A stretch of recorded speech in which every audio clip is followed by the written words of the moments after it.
D'ailleurs, pour rester dans ce créneau de qu'est-ce que c'est que le judaïsme français, qu'est-ce que c'est que le judaïsme de souche française, je dirais qu'il y a quand même deux catégories de juifs qui sont liés quelque part à l'Europe occidentale.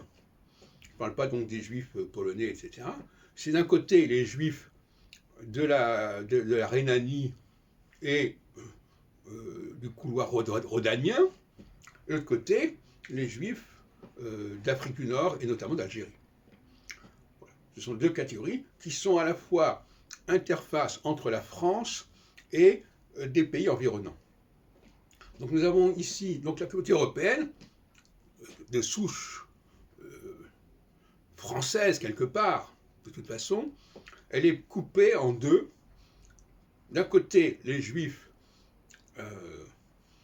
de l'Est de la France et du Sud-Est de la France, et de l'autre côté, les juifs du sud de la France et du sud méditerranéen et au-delà de la Méditerranée.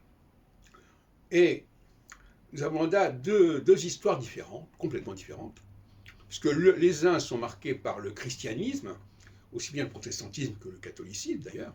Protestantisme plutôt vers l'Alsace, la Lorraine, et christianisme plutôt vers l'Avignon, etc. De l'autre côté, il y a l'islam qui marque malgré tout les juifs d'Afrique du Nord, et notamment d'Algérie, etc., comme l'a rappelé d'ailleurs Zemmour à sa façon. Donc, ce sont deux populations qui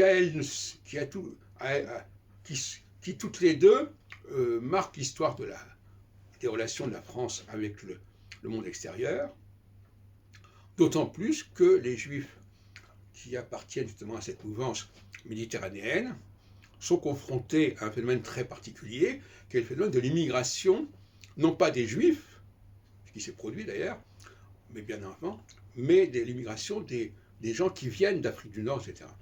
Et là, il y a un problème à résoudre qui ne se pose pas de la même manière à l'Est. Il n'y a pas ce même phénomène de migration, en tout cas, il est plus marquant aujourd'hui. Et voilà, donc finalement, nous avons trois directions. Le judaïsme marqué par l'islam, le judaïsme marqué par le catholicisme, vers Avignon et la Provence, et le judaïsme marqué par le protestantisme vers l'Alsace.